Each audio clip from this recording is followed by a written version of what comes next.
Ce n'est pas là d'ailleurs une dialectique vraiment parallèle, opérant à un même niveau comme la pauvre dialectique des oui et des non. La dialectique du masculin et du féminin se déroule sur un rythme de la profondeur. Elle va du moins profond, toujours moins profond, le masculin, au toujours profond, toujours plus profond, le féminin. Et c'est dans la rêverie, dans l'inépuisable réserve de la vie latente, comme le dit Henri Bosco dans Un rameau de la nuit, que nous trouvons le féminin déployé dans toute son ampleur, reposant dans sa simple tranquillité. Puis, comme il faut bien renaître un beau jour, l'horloge de l'être intime sonne au masculin pour tout le monde, hommes et femmes, reviennent alors pour tous les heures de l'activité sociale, activité essentiellement masculine. Pour tous les heures de l'activité sociale, activité essentiellement masculine. Et même dans la vie passionnelle, hommes et femmes savent se servir chacun de leur double puissance. C'est alors un nouveau problème, un difficile problème de mettre, de maintenir en chacun des deux partenaires l'harmonie de leur double genre. Quand le génie intervient dans les déterminations en une même âme des puissances d'animus et d'anima, un signe dominant pose sur la dualité une unité personnelle. Milos écrit-il le mot d'amour, lui qui se pique d'écrire avec l'âme des mots. Il sait que ce mot contient l'éternel féminin divin d'Alighieri et de Goethe, la sentimentalité et la sexualité angélique, la maternité virginale où se fondent comme un brûlant creuset l'adramandonique de Swedenborg, l'hespérique de Hölderlin, l'Élyséen de Schiller, l'accord humain parfait formé par la sagesse attractive de l'époux et la gravitation amoureuse de l'épouse, la vraie situation spirituelle de l'un au regard de l'autre, arcane essentiel, si terrible et si beau qu'il me devint impossible du jour où je le pénétrai d'en parler sans verser un torrent de larmes. Ce texte, emprunté à l'épître de Storge, est cité dans la plus belle étude de Jean Cassou, consacrée à Milose. Ce n'est pas pour rien que Milose assemble ici les génies.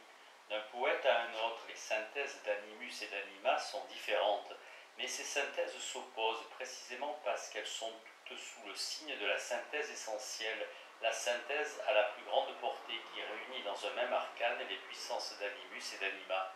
De telles synthèses si larges en pan, de telles synthèses scellées si haut dans le surhumain sont aisément détruites au contact de la vie quotidienne, mais on les sent s'ébaucher, se réformer peut-être quand on écoute les grands rêveurs de grandeur humaine cités par Milos. Pour qu'il n'y ait pas de confusion avec les réalités de la psychologie de surface, car Gustav Jung a eu l'heureuse idée de mettre le masculin et le féminin des profondeurs sous le double signe de deux substantifs latins, animus et anima. Deux substantifs pour une seule âme sont nécessaires pour dire la réalité du psychisme humain. L'homme le plus viril, trop simplement caractérisé par un fort animus, a aussi une anima qui peut avoir de paradoxales manifestations. De même, la femme la plus féminine a elle aussi des déterminations psychiques qui prouvent en elle l'existence d'un animus. Cette double détermination n'a pas toujours été maintenue dans toute sa symétrie au cours des nombreux livres de Jung. La référence à une telle symétrie est cependant bien utile dans un examen psychologique. Parfois, elle aide à déceler des traces psychologiques peu visibles, actives pourtant dans les libres rêveries. La vie sociale moderne, avec ses compétitions qui mélangent les genres, nous apprend à réfréner les manifestations de l'androgynie. Mais dans nos rêveries, dans la grande solitude de nos rêveries, quand nous sommes libérés si profondément que nous ne pensons même plus aux rivalités virtuelles, toute notre âme s'imprègne des influences de l'anima. Et nous voici au centre de la thèse que nous voulons défendre dans le présent essai. La rêverie est sous le signe de l'anima. Quand la rêverie est vraiment profonde, l'être qui vient rêver en nous, c'est notre anima. Pour un philosophe qui s'inspire de la phénoménologie, une rêverie sur la rêverie est très exactement une phénoménologie de l'anima. Et c'est en coordonnant des rêveries de rêverie qu'il espère constituer une poétique de la rêverie. En d'autres termes, la poétique de la rêverie est une poétique de l'anima. Pour éviter toute fausse interprétation, rappelons que notre essai ne prétend pas inclure une poétique du rêve nocturne non plus qu'une poétique du fantastique. Cette poétique du fantastique réclamerait une grande attention à l'intellectualité du fantastique. Nous nous limitons à une étude de la rêverie. D'autre part, en acceptant pour classer nos réflexions sur la féminité essentielle de toute rêverie profonde, la référence aux deux instances psychologiques animus et anima, nous nous mettons, croyons-nous, à l'abri d'une objection. On pourrait en effet nous objecter, en suivant l'automatisme dont souffrent tant les deux dialectiques philosophiques, que si l'homme centré sur l'animus rêve la rêverie en anima, la femme centrée sur l'anima devrait rêver en animus. Sans doute la tension de civilisation est actuellement telle que le féminisme renforce communément l'animus de la femme. On a assez dit que le féminisme ruine la féminité, mais encore une fois, si l'on veut donner à la rêverie son caractère fondamental, si l'on veut la prendre comme un état présent qui n'a pas besoin d'échafauder des projets, il faut reconnaître que la rêverie libère tout rêveur, homme ou femme, du monde des revendications. La rêverie va en sens inverse de toute revendication. Dans une rêverie pure qui rend le rêveur à sa tranquille solitude, tout être humain, homme ou femme, trouve son repos dans l'anima de la profondeur, en descendant, toujours en descendant, la pente de la rêverie. Descente sans chute, en cette profondeur indéterminée règne le repos féminin. C'est dans ce repos féminin, à l'écart des soucis, des ambitions, des projets, que nous connaissons le repos concret, le repos qui repose tout notre être. Qui connaît ce repos concret où âme et corps baignent dans la tranquillité de la rêverie, comprend la vérité du paradoxe énoncé par George Sand qui disait « Les jours sont faits pour nous reposer de nos nuits », c'est-à-dire les rêveries du jour lucide sont faites pour nous reposer de nos rêves de la nuit. Ernest La Jeunesse, dans l'imitation de notre maître Napoléon, dormir, il disait dormir est la fonction la plus fatigante qui soit, la rêverie assimile les cauchemars de la nuit, elle est la psychanalyse naturelle de nos drames nocturnes, de nos drames inconscients. Car le repos du sommeil ne délasse que le corps, il ne met pas toujours, il met rarement l'âme au repos. Le repos de la nuit ne nous appartient pas, il n'est pas le bien de notre être. Le sommeil ouvre en nous une auberge à fantômes. Il nous faut le matin balayer des ombres, il faut, à coup de psychanalyse, déloger les visiteurs attardés et même débûcher à fond d'abîme des monstres de notre âge, le dragon et la wivre, toutes ces concrétions animales du masculin et du féminin, inassimilées, inassimilables. Bien au contraire, la rêverie du jour bénéficie d'une tranquillité lucide, même si elle se teinte de mélancolie. C'est une mélancolie reposante, une mélancolie liante et qui donne une continuité à notre repos.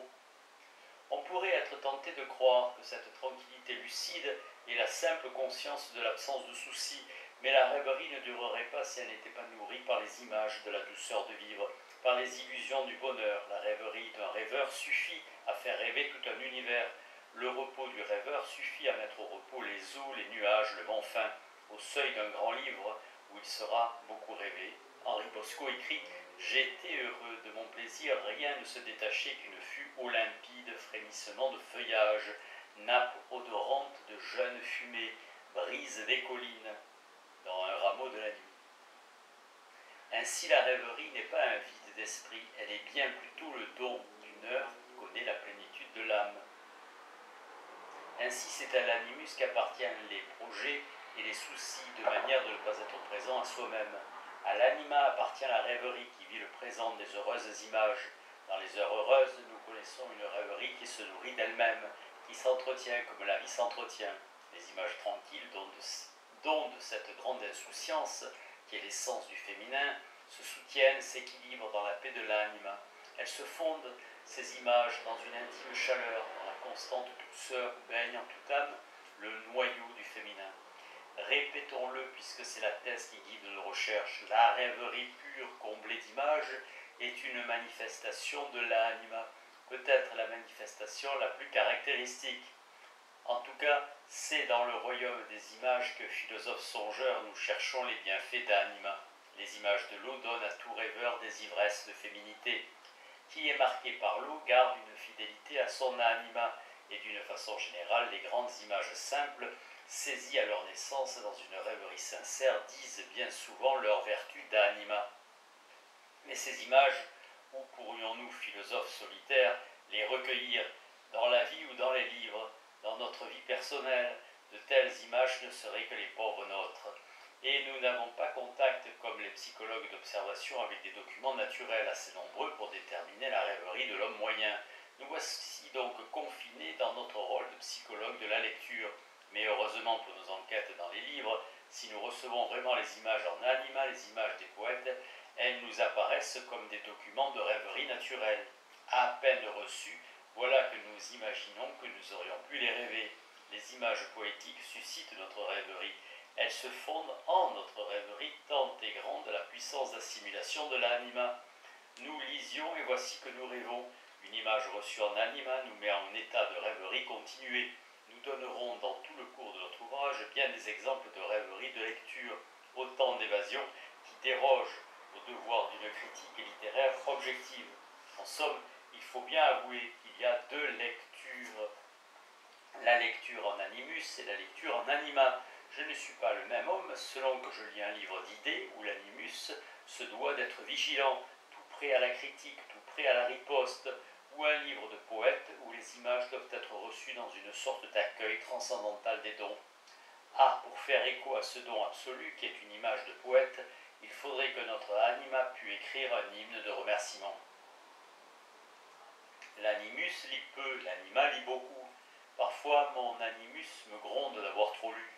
Lire, toujours lire, douce passion de l'anima, mais quand après avoir tout lu, on se donne pour tâche avec des rêveries de faire un livre, c'est l'animus qui a la peine. C'est toujours un dur métier que celui d'écrire un livre, on est toujours tenté de se borner à le rêver.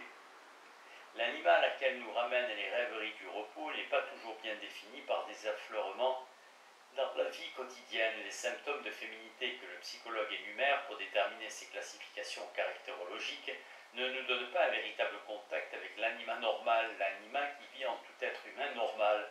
Souvent, le psychologue ne remarque que l'écume des fermentations d'une anima troublée, une anima travaillée par des problèmes comme s'il y avait des problèmes pour qui connaît les sécurités du repos féminin.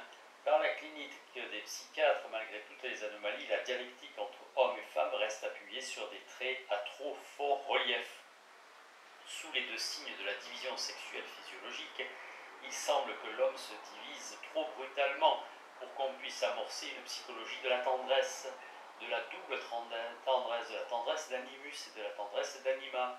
Et c'est pourquoi, dans une volonté de ne point être victime des désignations physiologiques simplistes, les psychologues de la profondeur ont été conduits à parler de la dialectique d'animus et d'anima, dialectique qui permet des études psychologiques plus nuancées que la stricte opposition mâle et femelle. Mais tout n'est pas dit quand on crée des mots. Il faut se garder avec des mots nouveaux, de parler le vieux langage. Il sera bon ici de ne pas rester dans une désignation en parallélisme. Un géomètre suggérait de définir les rapports de l'animus et de l'anima comme deux développements anti-parallèles, ce qui reviendrait à dire que l'animus s'éclaire et règne dans une croissance psychique, tandis que l'anima s'approfondit et règne en descendant vers la cave de l'être, en descendant toujours, en descendant.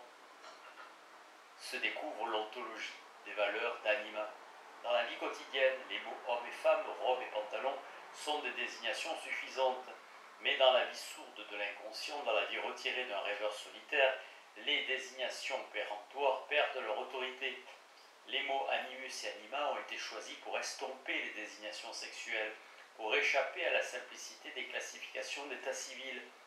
Oui, sous des mots qui viennent aider nos songes, il faut se garder de remettre trop vite des pensées habituelles.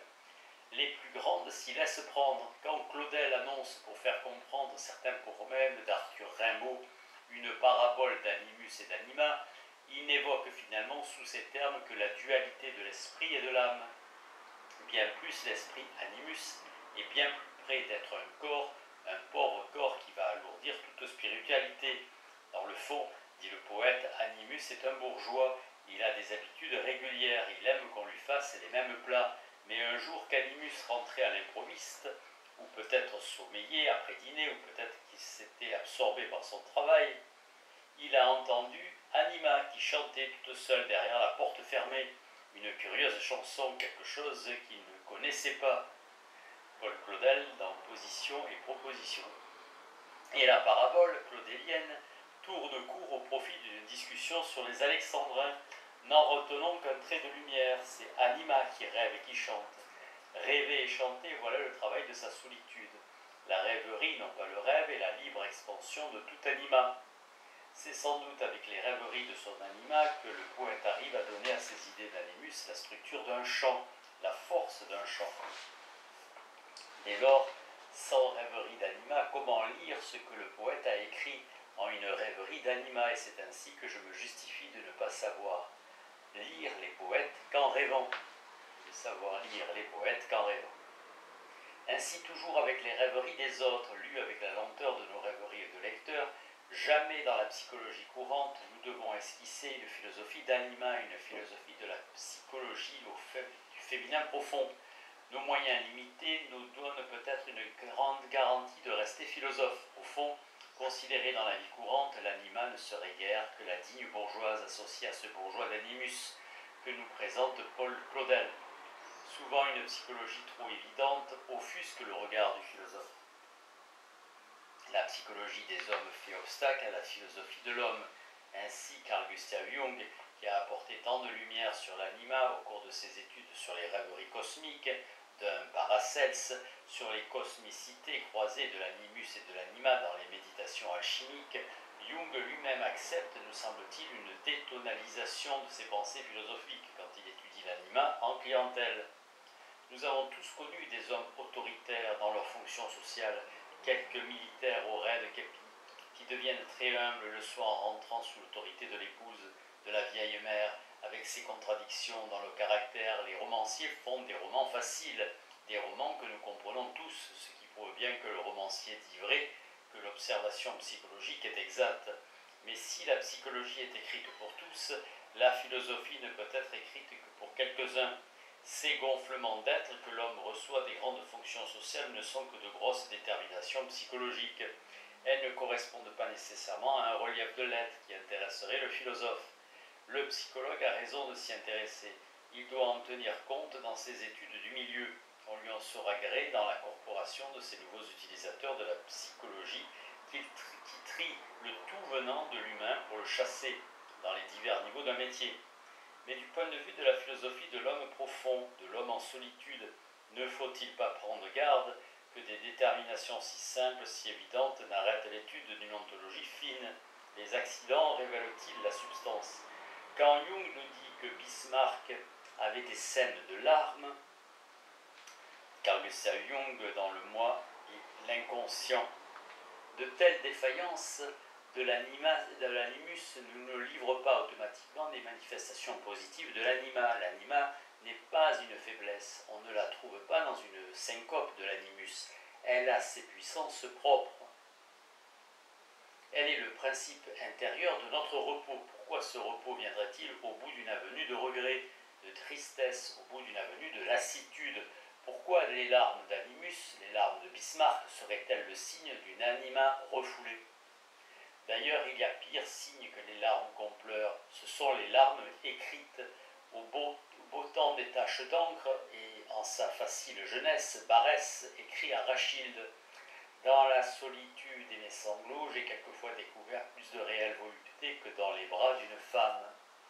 Est-ce là un document qui peut sensibiliser les limites de l'animus et de l'anima chez l'auteur du Jardin de Bérénice? Ce document, faut-il le croire alors qu'il est si difficile à imaginer? N'est-il pas frappant que le plus souvent les contradictions de l'animus et de l'anima donnent lieu à des jugements ironiques? L'ironie nous donne à bon marché l'impression que nous sommes des psychologues avertis. En contrepartie, nous finissons par croire dignes de notre attention les seuls cas où, par notre ironie, nous sommes de prime abord assurés de notre objectivité.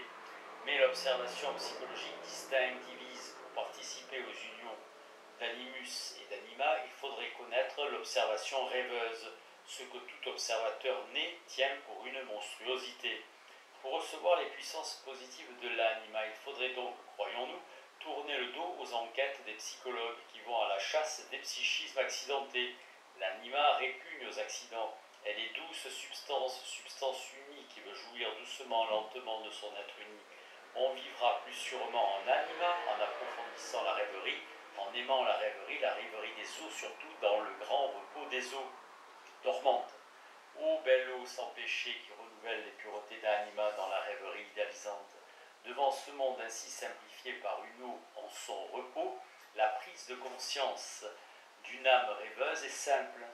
La phénoménologie de la simple et pure rêverie nous ouvre une voie qui nous conduit à un psychisme sans accident, vers le psychisme de notre repos. La rêverie devant les eaux dormantes nous donne cette expérience d'une consistance psychique permanente qui est le bien de l'anima. Ici, nous recevons l'enseignement d'un calme naturel et d'une sollicitation à prendre conscience du calme de notre propre nature, du calme substantiel de notre anima.